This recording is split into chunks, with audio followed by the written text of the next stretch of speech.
Welcome to episode 4 of the Finding the One podcast. We both didn't remember where we left off, so we just had to scroll back. And when we realized, we were like, oh shit. This is going to be good. This is going to be good. Yeah. So we left off on the night of your birthday. We got into bed. Well, hold on. We got into the couch. Yeah, but then we said we got into bed because you were like, let's go to the room. We both don't feel well. That's right. And then Bada bing, bada boom. your mouth just twitched. Did it. Yeah. Yeah. We made love Yep. for the first time. Yep. And the craziest thing, for you guys to understand the story is that, it was literally, 12 p.m. It was, my birthday the next day. And 2 years prior was when I got that download that I was going to meet the woman of my dreams. I was going to have a little girl, all of that. So to me, I can remember that moment. I know that for each of us, that moment was a little bit different. For me, it was like the culmination of my entire journey, literally. The journey of discovering myself, the journey that I have been on my entire life to find you, literally.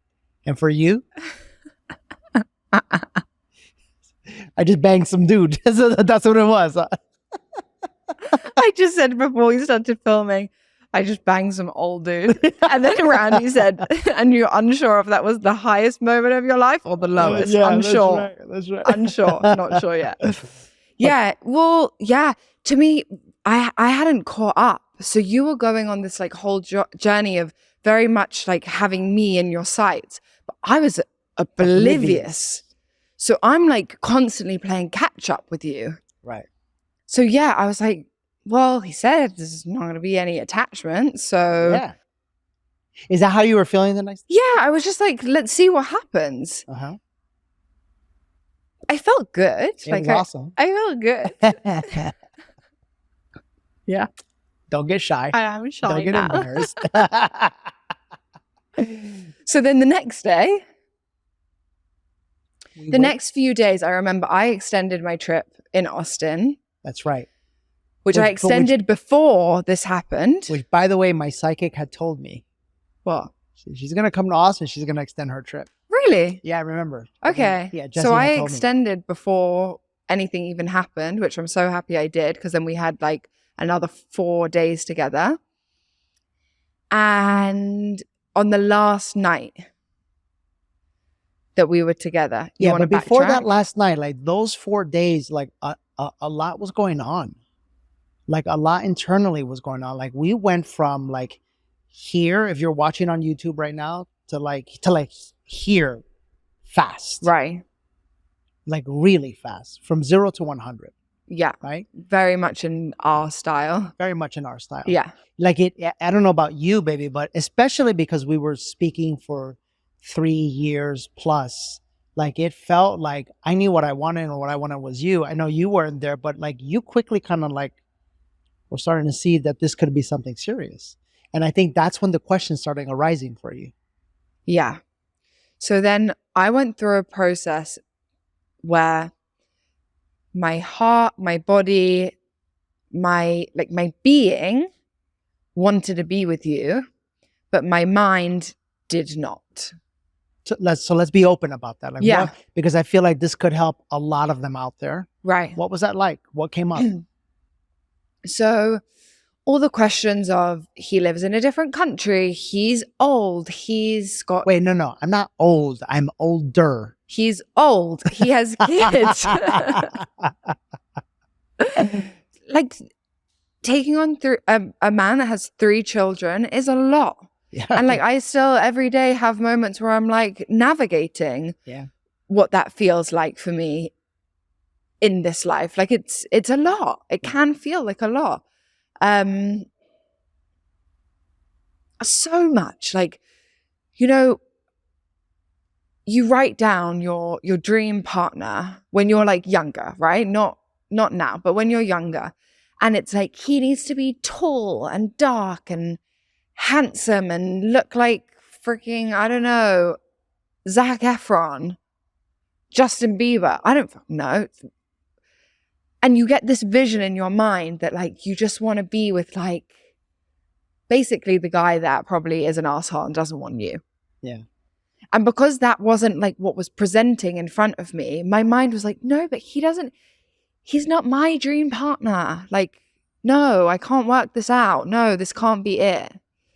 But then my physical body and my heart was literally felt like it was exploding. So I was in this.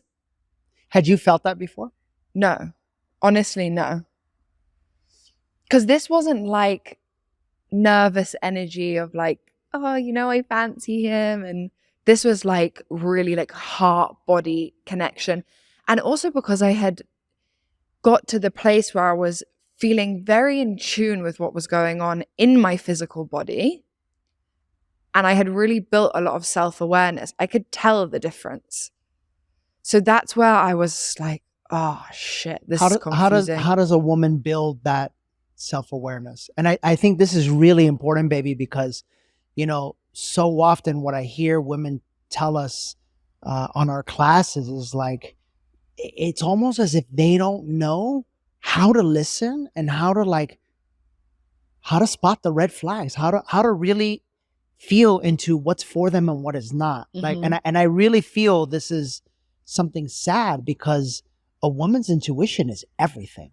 A woman's intuition is her superpower.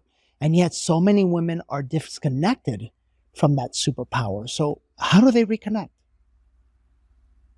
How did you reconnect? Yeah, I think a lot of reconnecting to your intuition is quietening the mind, because the mind takes us out of our guttural intuitive feeling. So sometimes we actually are intuiting. Like, for example, you go to the grocery store and you pick up a packet of meat. And for some reason, you're like, I don't want that packet. I want the packet 3 packets back. And something just tells you the 3 back is the one to buy. And we don't think anything of it. We just carry on with our day. But in that moment, your intuition told you something is wrong with packet number 1.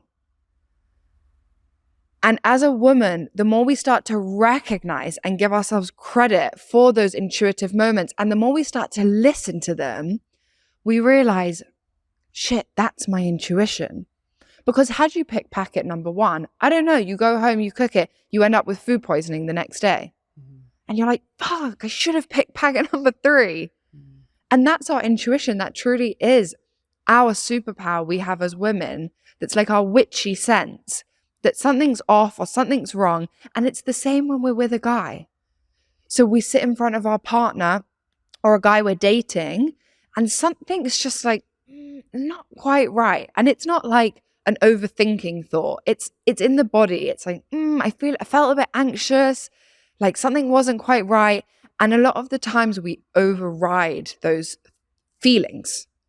We're like, but he's from my community and like my friend set me up and like, but he's so good looking and like he has money and we just excuse it. We excuse that feeling or a certain behavior because we're like, nah, like it must be fine. Right. So then the mind overrides the intuition. Whereas if we're able to get into a practice, be it meditating, yoga, cold plunging, anything that really shuts off the mind, that's when we get really in tune with our intuition. Yeah. It's interesting that you were saying, like, you had mentioned earlier, like catching up, because as you said that, like your body and your heart and your feelings were like opening, but your mind was saying no. I want to take the listener back to, the story where we had our first psychic interaction.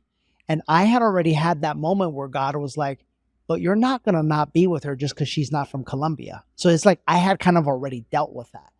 I had already been like, no, that's stupid. Because that was how my mind was like really focused on, like, she has to be from Colombia, right? Because I just never thought of myself not being with anyone that wasn't from Latin America, quite frankly. So it's interesting that happened, right? And those upcoming couple of days, the final day, we went up on a little mountain here in Austin. Yeah. We went and sat.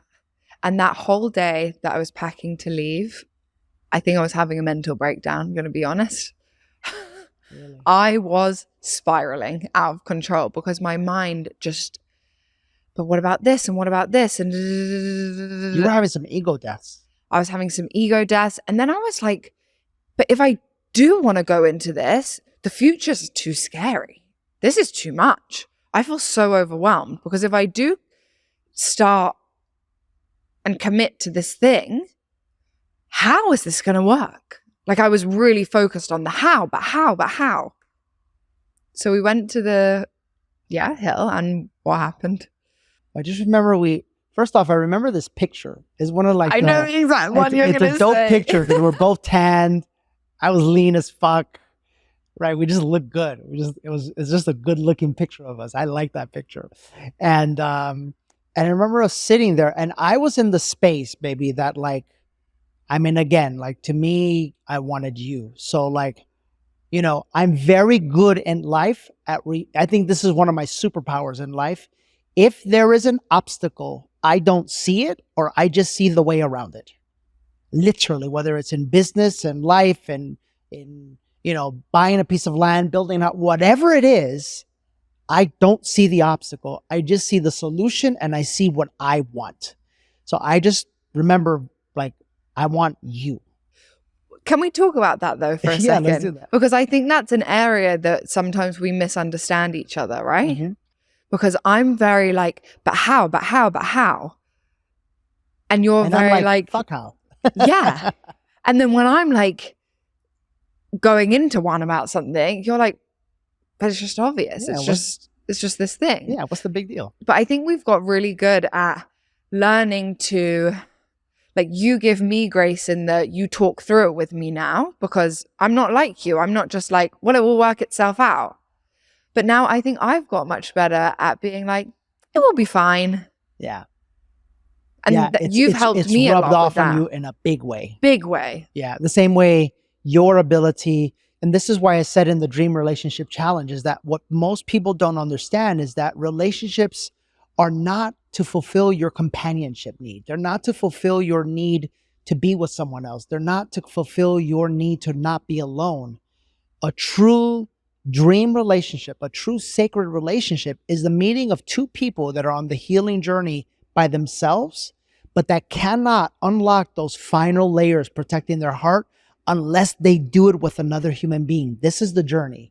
And you meet that perfect match and that perfect human being that helps you to go, okay, this little shadow part of you that's been holding you back your whole time, let's deal with it face to face, right? And then you deal with it face to face. And we had a lot of those moments. And as you deal with it face to face, it's like it brings you closer together and closer together and closer together. And I don't think most people understand that the reason why the saying relationships are hard work is so popular is because when they come face to face with those tough moments, they haven't been on the healing journey themselves to learn how to deal with things on their own. So what do people do? They fight. They bicker, they come apart, they get resentful, they come back together, something comes up, they fight. They get apart, they get resentful, and you spend literally 5, 6, 7, 8 years to where then you're just hanging on to something because the church tells you you're a sinner if you leave, or you're like, oh my God, I'm afraid because we live in a place together. Or maybe sometimes, it's because I have a child together. But you've done so much fighting and you've done so much disconnecting and so much, like, what do we call it? Sweeping it under the rug, that there's no more love because you don't feel seen. You don't feel heard. You don't feel understood. You don't feel like you're growing. And now you're holding on to so much inside of you that is honestly making you resent the other person. As you were talking, what came to me was, you said, the more and more you get closer together, the more and more you unravel, the more and more you get closer together. And I truly believe that the reason that is because you get closer and closer to your highest version of yourself. And that's what brings you closer together. It's not like okay, let's have this big conversation and work on our shit together. And then like, we're closer together. It very much is a process of this situation is mirroring something to me and to you. And if we're able to see it for what it is and strip back those layers, then we just get like a little bit closer to our higher self. Yeah. And then we're brought closer together because we're then closer to love, the frequency of love, of enlightenment, of pureness. And the closer we are to that, and you know, you are to that, the closer we can be in vibration together. That's right. You know, that was powerful what she just said, guys. Like, you really have to understand what she just said is absolute universal truth right there. I actually want to talk about something that's been coming up this week, and I actually haven't talked about it to you yet. Oh. Yeah. Should we talk about it? All right, whatever it is. Because it's making me think. Okay. So we've been in this conversation about me wanting to show you love and me feeling like sometimes you can't receive it.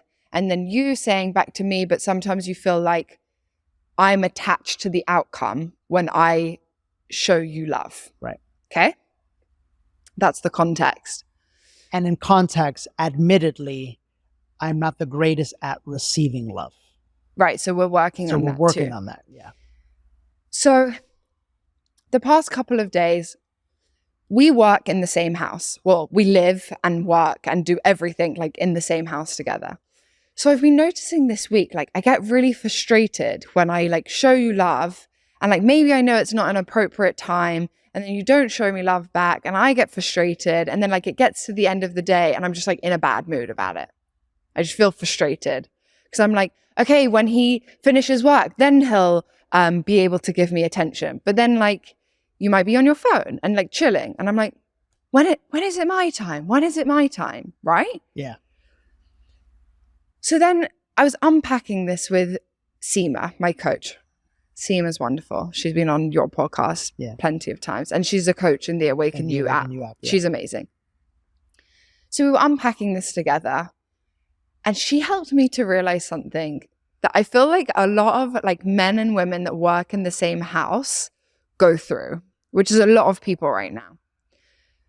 So men can't multitask very well, right? So when you're in work mode, you're in work mode.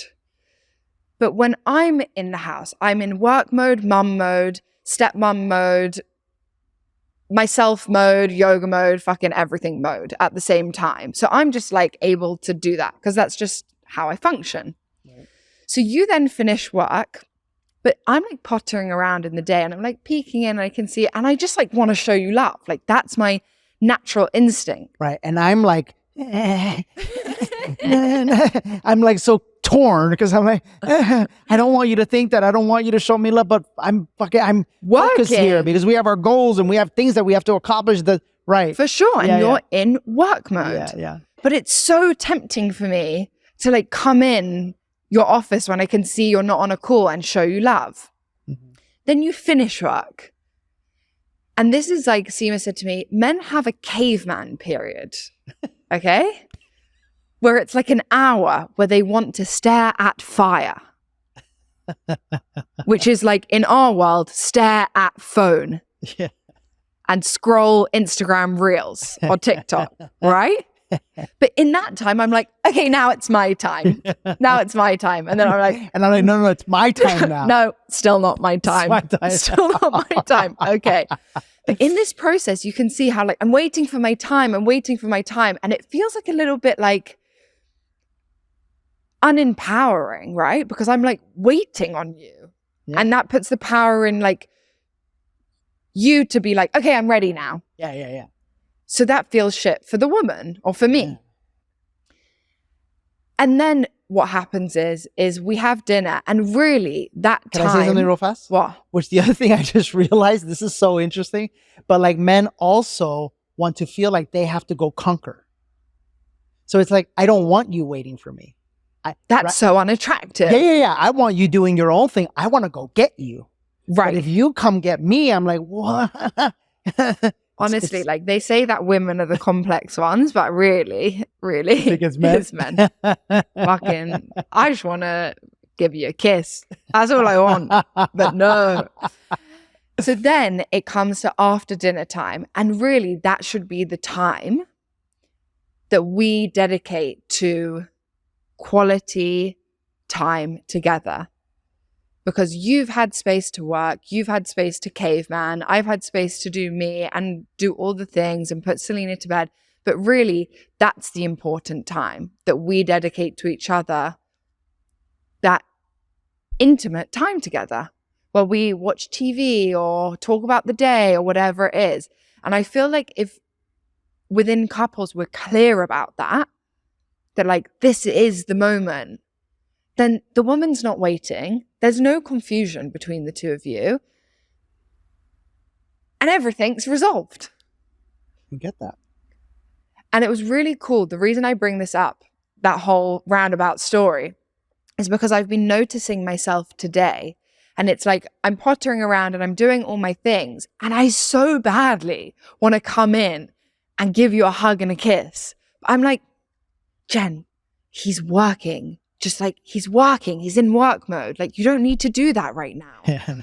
But it was such a cool opportunity because as soon as I got it, I was like, okay, now I can understand what he means from his perspective because this must feel kind of annoying for him. And I get to work on that and grow in that area. That's beautiful. Yeah.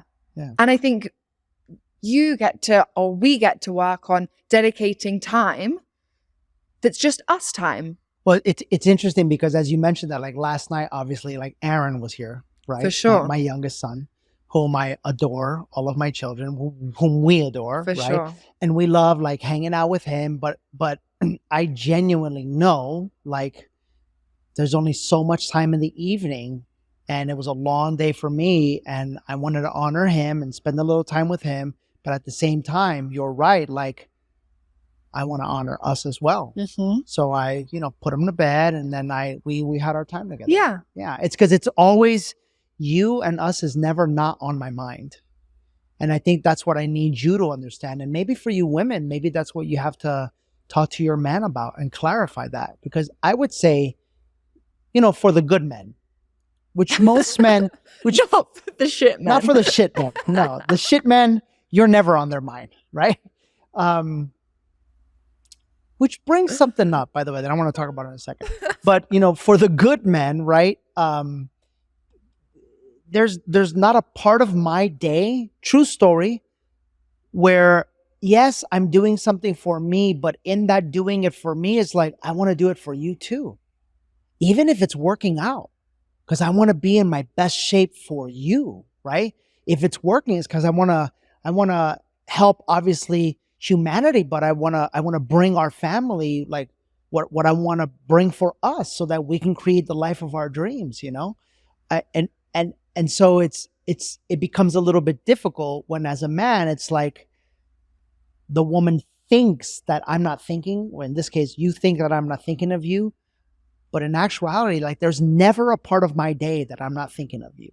There's never a part of my day that what I'm doing doesn't somehow involve or come back to like my love for you. Mm-hmm. The shit man, that's a different story. That's I think it's just very much being very clear on that with each other. Mm-hmm. Like you being able to express, this is how it feels for me and this is what's going on and this is actually what's going on in my mind, even though it may appear a different way. And I say the same, like even though it may appear I'm just in a shit mood with you, like, no, this is built up all day and this is why. And it might not be right or wrong, or it just is.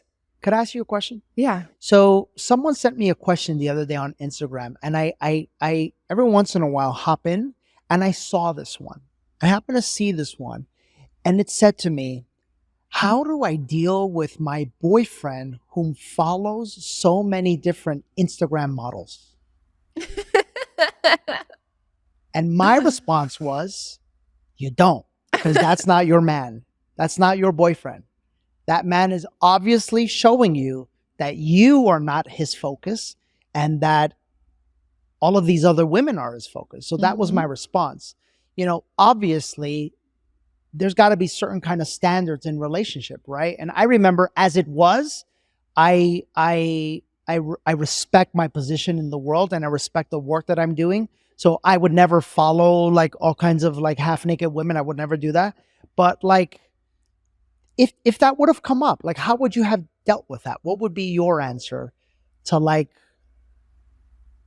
yeah, I think that's not only a shit man, but I think that's a shit relationship if that's going on, you know?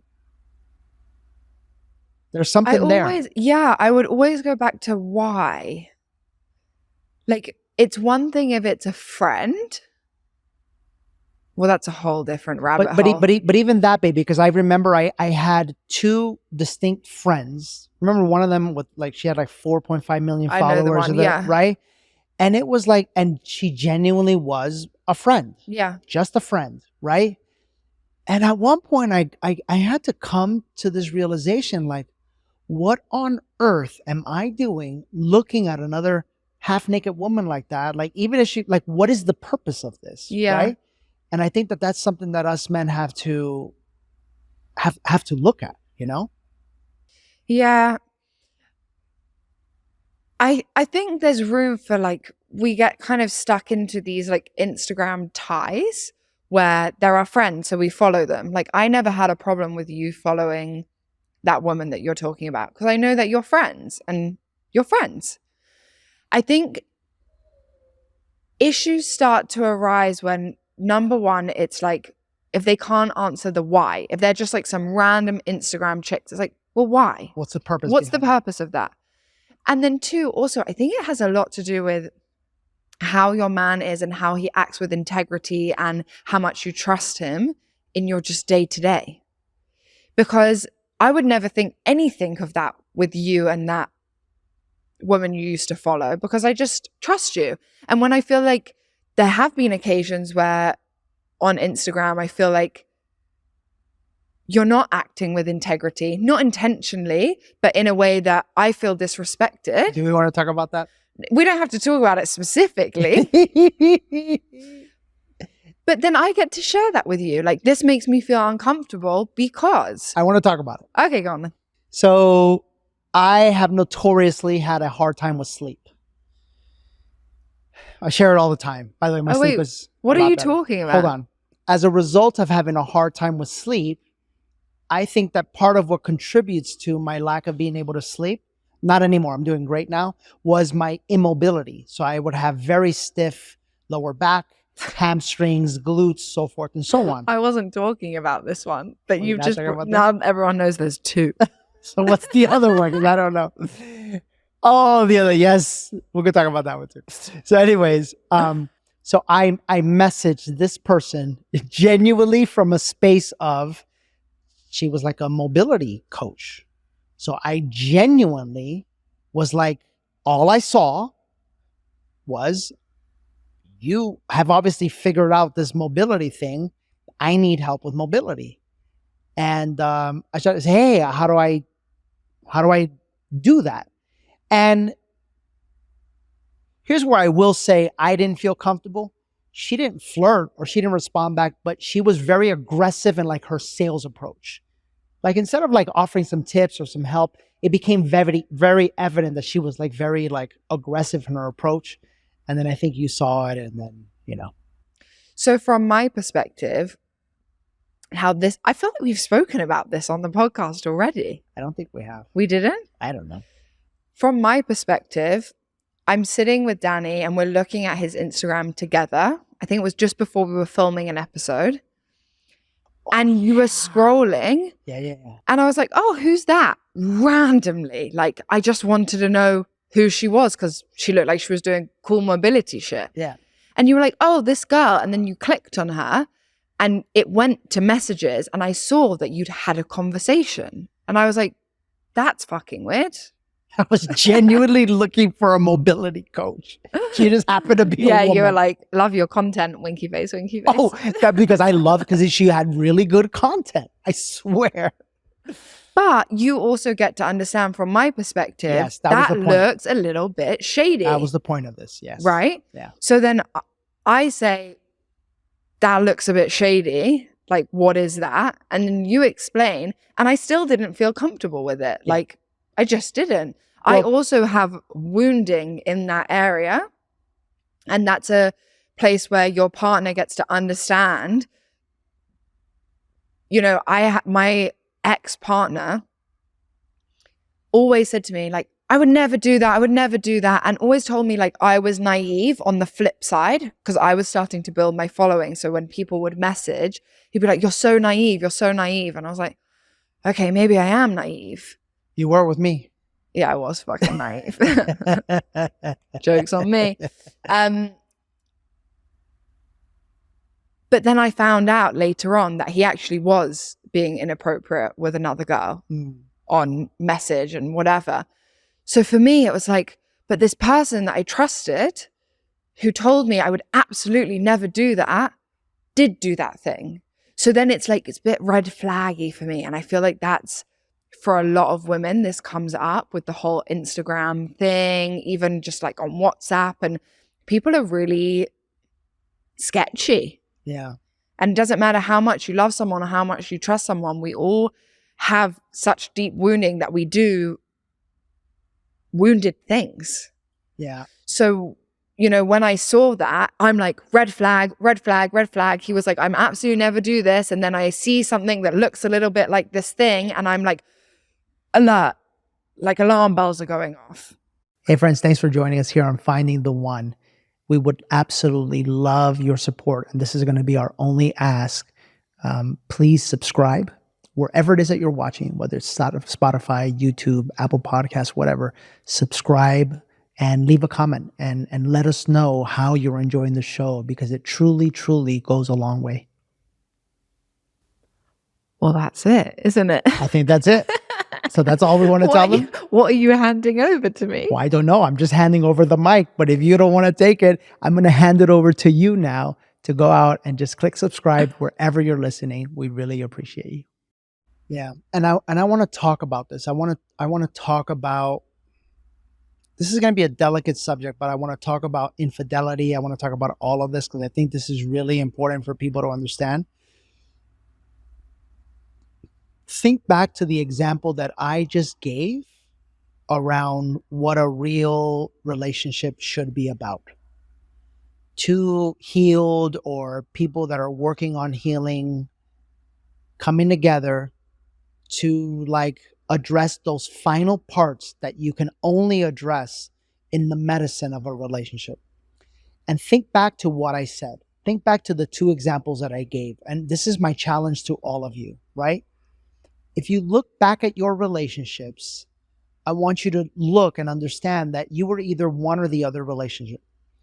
Either you were in a relationship where, you know, like most people, they come, a situation comes up, whether it's masculine, feminine, who pays, you know, cheating, whether it's, you know, the in-laws, whether, you know, the furniture for the house, all kinds of things come up. The dishes, you know, leaving your shoes everywhere, you know, whatever it is, all things come up. Who would leave their shoes everywhere? You do. Oh. All things come up, right?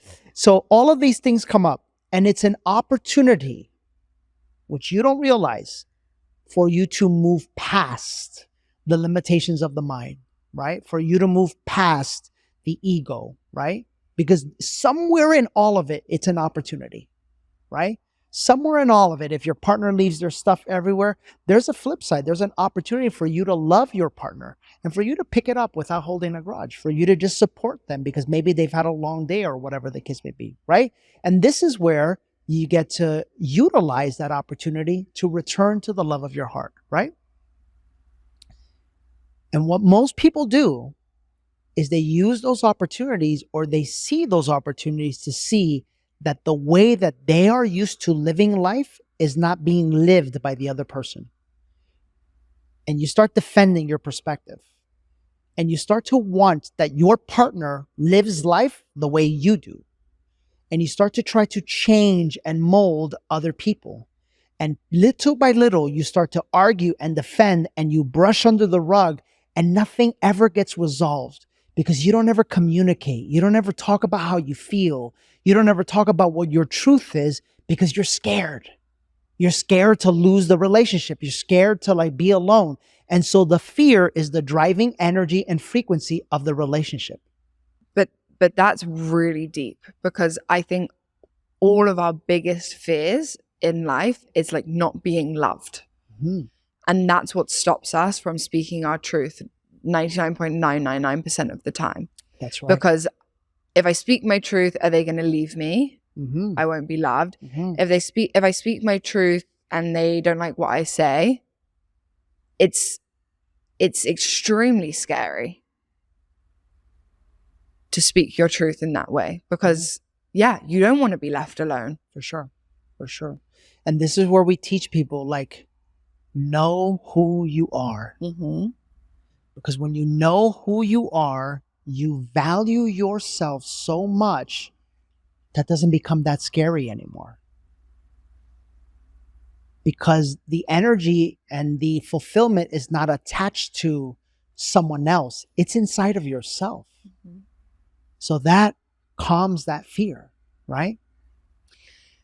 Can I say, though, let's be honest, it's a very human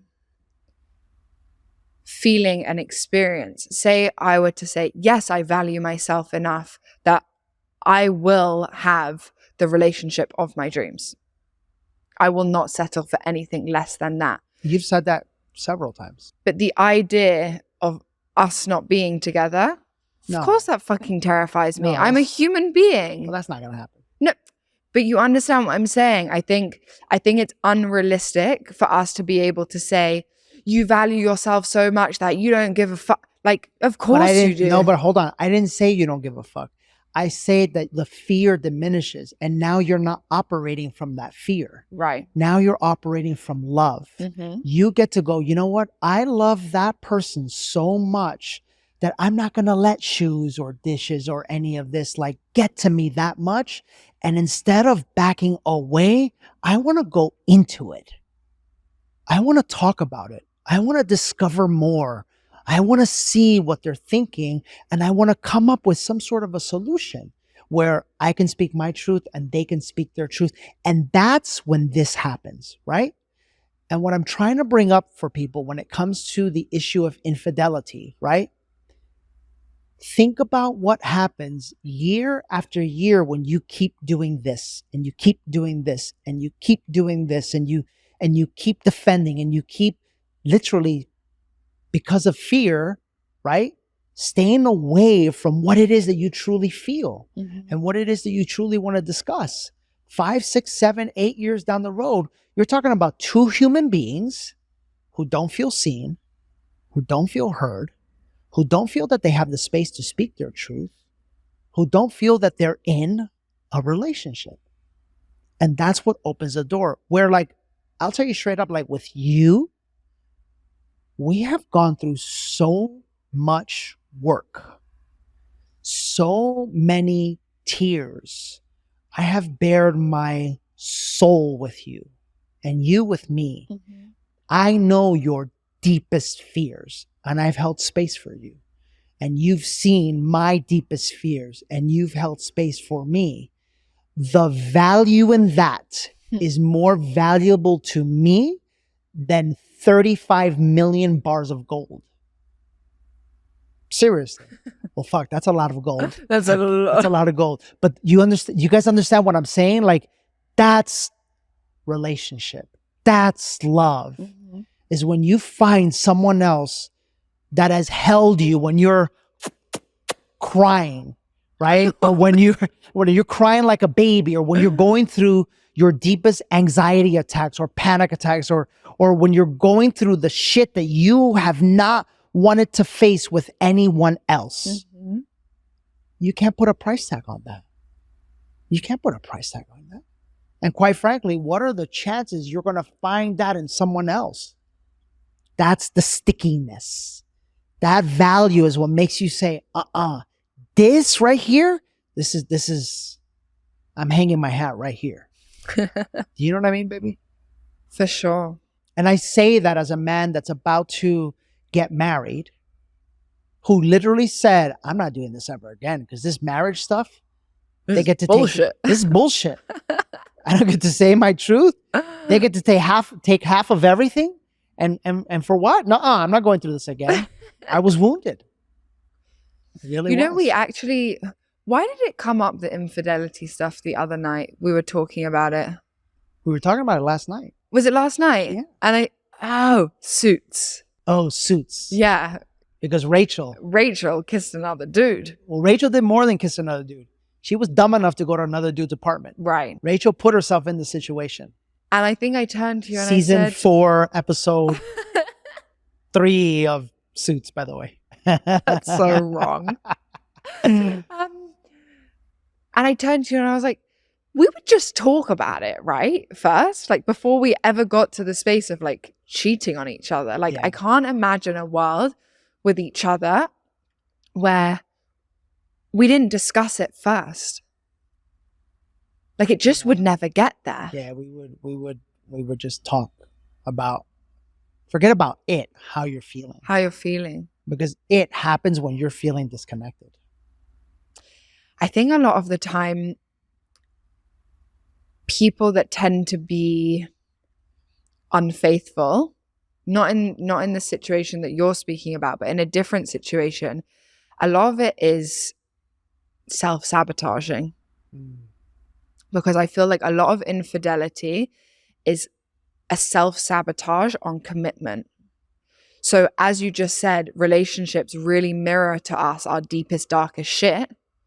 Well, if I can do something that breaks that off and ruins that before it even gets to me having to deal with my heart, deepest, darkest shit, right, then I'm going to do it. Go do that. And I feel like that's a lot of the reason people end up, in the beginning at least, not 8 years, 9 years, 10 years, whatever, down the road, but early on when you're dating someone, or it's like, we're going down this path, I'm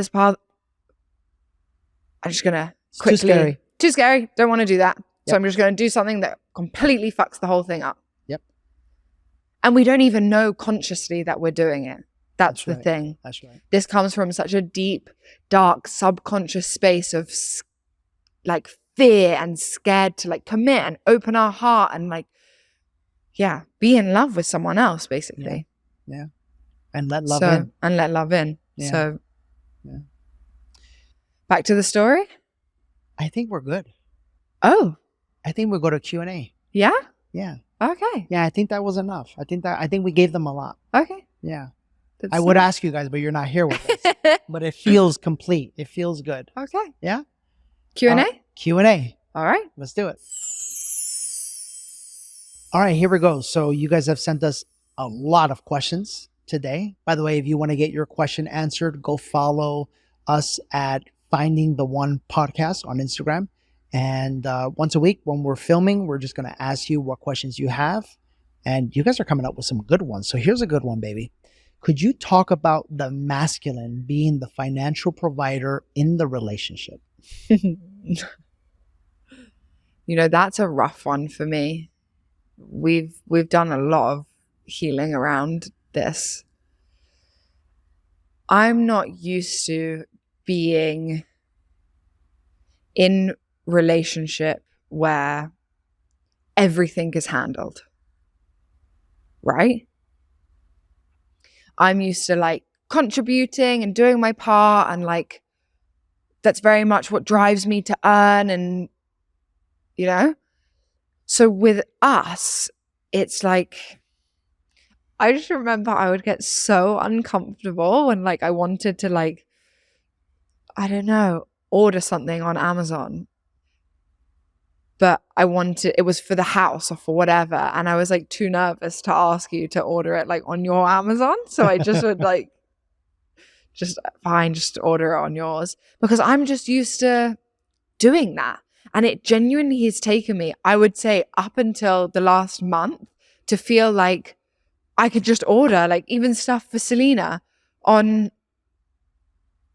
your Amazon account, or our Amazon account. It's like, I very much had this perspective of like, yours is yours, mine is mine. And I don't think I ever really understood the concept of like, ours is ours. And I think, you know, as women, and I'm not going to speak for everyone, it's a really wonderful feeling to be provided for. It makes you feel really secure and really safe. to feel like you don't have to do the work. And if you do, it's an added bonus and it's wonderful and right. it's what you get to do. I feel like it's a little bit of a tricky subject because I feel like I'm going to say something that's like going to piss like the feminists off, or like it's like one of those topics. Piss them off. Just say, this is our truth. Whenever you say something and it pisses someone off, it has nothing to do with you. It has everything to do with them. Well, right. But it is one of those topics, right? So say it. So. Oh, yeah. you have trauma from the last time. Because that post, I remember that clip, the feminism. I said that feminism is very masculine in energy, which it is. It's not like man, woman. It's masculine energy. Yeah. I feel so good right now being back in my masculine energy in some areas of my life. Because for a long time I was floating in the feminine and feeling like really great in that. But in order to do anything, we don't even have to call it masculine, feminine. We could call it yin and yang. It doesn't matter. It's like that doing energy is very yang. Anyway, back to the question is, as a woman, it feels really wonderful when your man provides for you. It's this feeling of safety. It like hits a very like visceral core caveman type need of like man provide, woman nurture. And there's, no matter what anyone says, that feels good. Do you think that you would be able to be in such a balanced place energetically in your feminine and your masculine, living harmoniously between both without the man providing for you everything in this case? Do you feel that would have happened? I feel like that's a very hard question because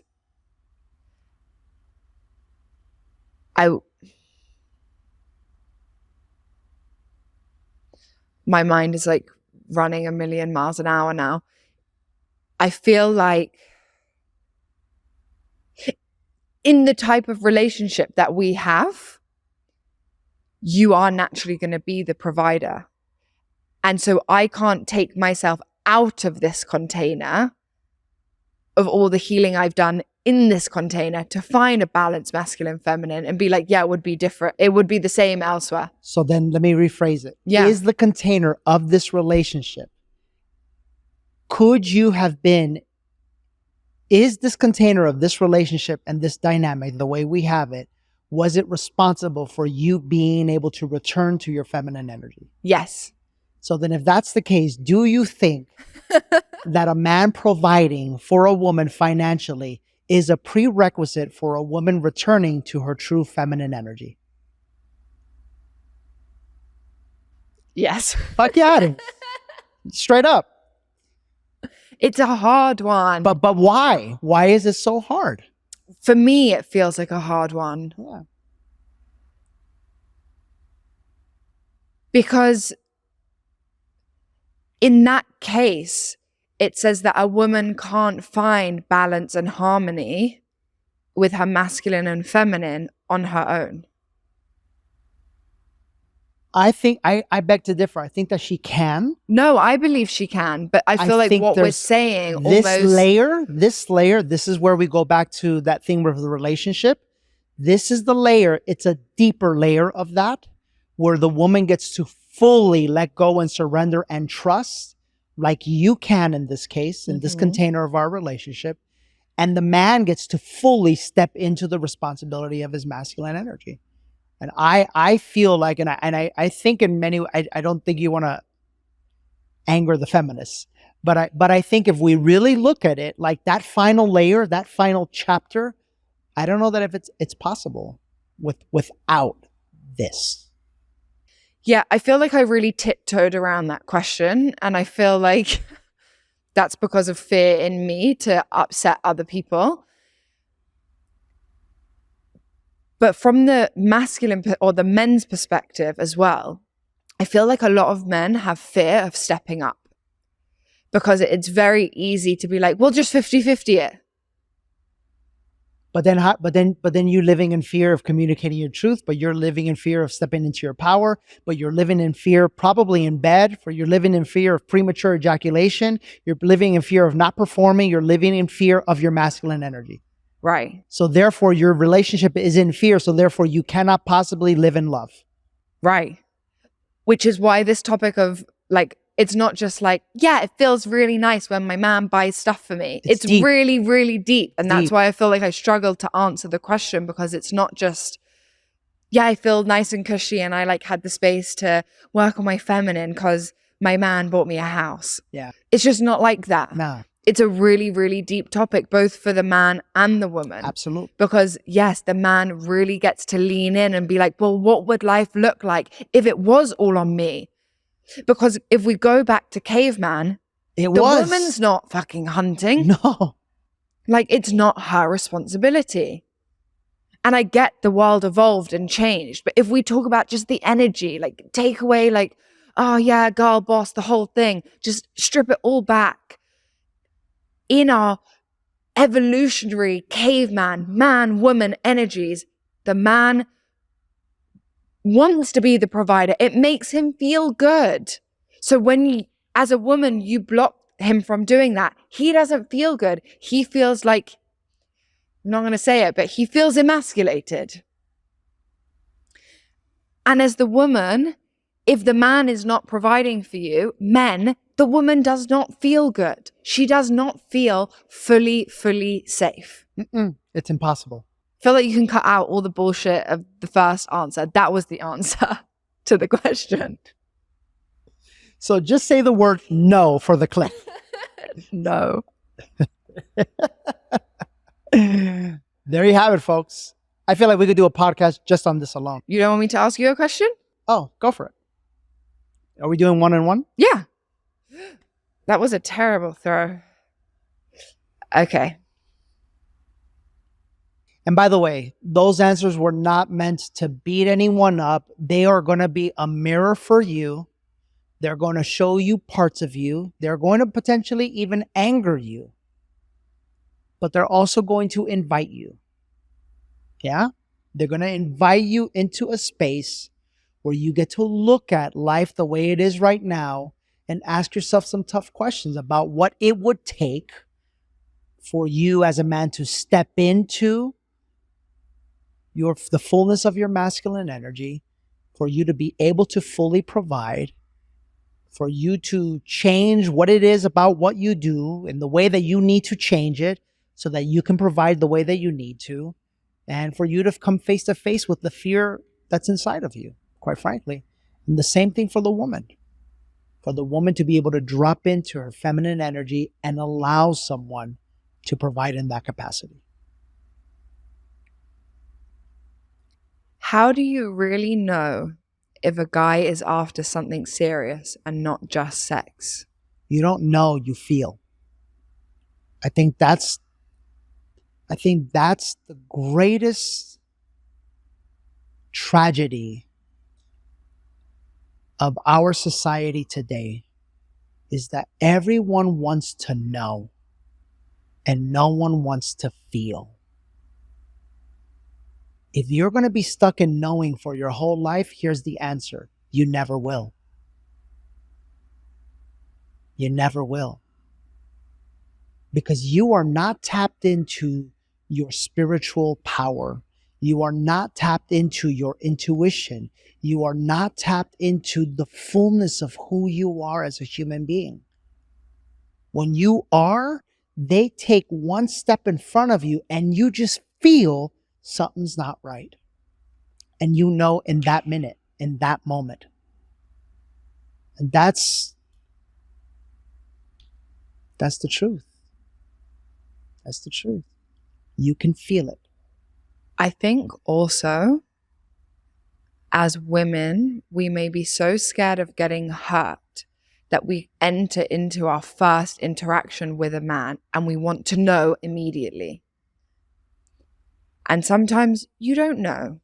You don't know how life's going to play out. And you don't know what lessons are there for you that you may spend 6 months together and you learn a whole load of shit together and you grow a whole lot and then you go your separate ways. Sure. Right?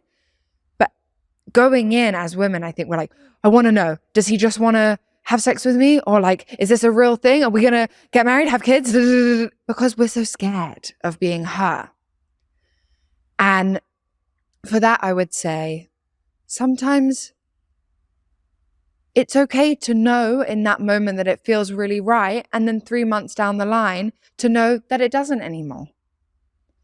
And I agree with you. It's like, get out of the brain and into your knowing, but you don't have to beat yourself up 3 months down the line when, okay, you were having fun and and it happened and it doesn't work anymore. And that's cool. But I don't think that was the question though, baby.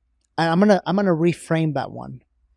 I think what they're asking, I think for a woman, like the act of having sex with someone, for example, it's energetically is you're opening yourself up, right?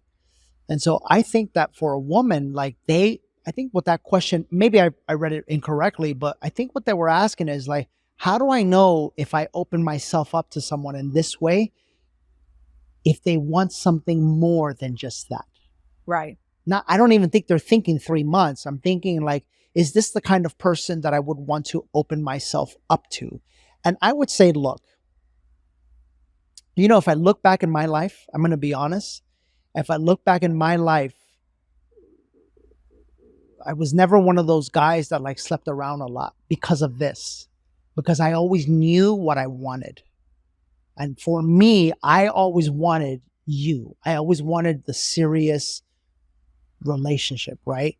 And so I would find myself, I wasn't perfect at this in any way, shape, or form, but I would find myself always like steering away from women that I knew deep in my heart I didn't want anything with, because I didn't want to open their heart when I knew that I wasn't going to be able to commit to them in that way, And I think that that's difficult for a lot of men.